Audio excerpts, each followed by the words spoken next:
By clicking on this video or downloading this podcast, there's a high chance that you thought to yourself that 2025 is the year I'm really going to level up my parenting. I think that's a great goal. However, how you achieve that goal is going to determine what results you see.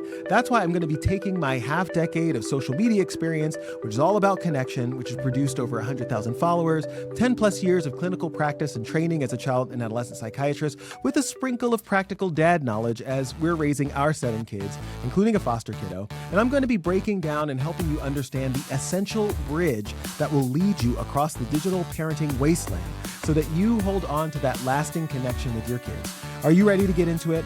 Let's go. Today, I want to talk to you about something that's often overlooked, but absolutely essential to a connected, confident family rituals. Not routines, not habits, rituals. Those special, repeated moments that give your kids a sense of belonging and identity and meaning. Let's talk about why rituals matter so much, how we unintentionally undervalue them, and one powerful way that you can start building meaningful rituals in your home today. First, let's talk about why rituals are so important. Rituals are more than just what we do. They help define who we are. They are the moments that tell your child, this is what it means to be a part of our family. Think about it. Bedtime stories, Sunday pancakes, singing in the car on the way to church. These aren't just cute traditions. They're anchoring your child in safety, in rhythm, and in connection. Research backs this up. Studies show that families with regular rituals have a stronger emotional bond, better communication, and kids who report higher levels of happiness and security. In fact, one study published in the Journal of Family Psychology found that family rituals were directly linked to lower levels of anxiety and depression in children. Rituals give meaning. They help kids feel grounded in something bigger than themselves. When we forget this, it means we set our kids and ourselves up for failure. Since we know this, now let's look at the major trap that keeps us from actually getting those rituals to help us connect with our kids. Now, before we get to the traps to avoid, here is something you should be getting into. And this company is the sponsor of today's video, who also cares about embodying the love we hope to share with our kids, and that's Be Well Collective Apparel. Check out their Try Again apparel line, which features my catchphrase that reminds parents to assume the best of their young kids by inviting them to practice this style of conversation. Check them out in the link in the show notes and the description to support the movement. Now, back to me. If you're hoping to level up like we talked about at the top of the show, you now recognize that rituals help our children define who they are and who we are as a family. But here's the problem. In our fast-paced, tech-saturated lives, we often undervalue rituals without even realizing it. We replace the family dinner with grabbing something on the go. We trade bedtime routines for late-night screen time. We miss birthdays, skip holidays, or rush through them without being present. And sometimes we even treat religious or cultural rituals like, our Sabbath rest or prayer or seasonal celebrations as optional or outdated. But here's what we're missing. Rituals, especially faith-based ones, provide more than comfort. They give our kids a moral and spiritual framework. They shape character. They build resilience. They remind our children that life has a purpose. One fascinating study from Emory University found that kids who knew their family stories and participated in family rituals had greater self-confidence, had lower anxiety, and better coping skills. Why? Because they knew they were part of something bigger, a family legacy, a spiritual family, a shared story. So when we let rituals slip through the cracks, we're not just losing nice traditions, we're losing opportunities to shape our children's sense of identity and connection. Let me give you a picture.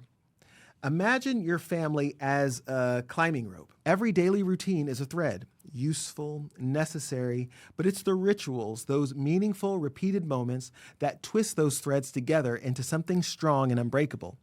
Without rituals, the rope frays. Life feels disconnected, kids drift. But with rituals, especially ones rooted in faith, love, and joy, you weave a rope strong enough to carry your children through uncertainty, change, and even crisis. Before we get to the ways to knit our families closer together, I wanted to take a moment to thank our sponsor, Bark, who also cares about this greatly and the role that technology can play in keeping those strands apart rather than together.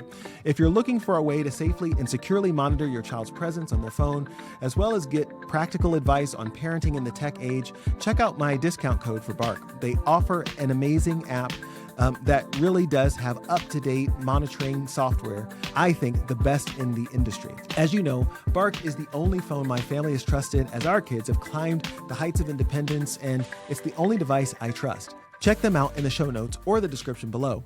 Let's get back to the show. Okay, guys, so now that you understand why having those rituals is essential to your parenting game plan for 2025 and why those things thread our families together, you may be asking, so how do we get started? Here's one powerful way to bring rituals into your family starting this week. Establish a weekly sacred time. This can be a Sunday evening meal, a Saturday morning walk, or a quiet moment of prayer before bedtime. The key is going to be consistency and meaning. Make it a screen-free space. Set the tone with something symbolic. For some families, like ours, at special prayer times, we might light a candle. We might be sharing gratitude, reading a short scripture, or asking each other one reflective question. I'm a Catholic Christian, and sometimes people look at us and say, what's with all the smells and bells? What that practice can communicate, though, is that there's something different happening here. And that's what I want you to take into your own home. There's something set apart for this time together where our hearts are knit together and we're doing something special. So here's your simple practice. What was one moment this week when you felt loved? I want you to think about that and let me know in the comments below. This ritual doesn't have to be fancy. It just has to be faithful. Over time, that simple practice becomes part of your family's DNA. Your kids begin to expect it, and more importantly, they begin to depend on it.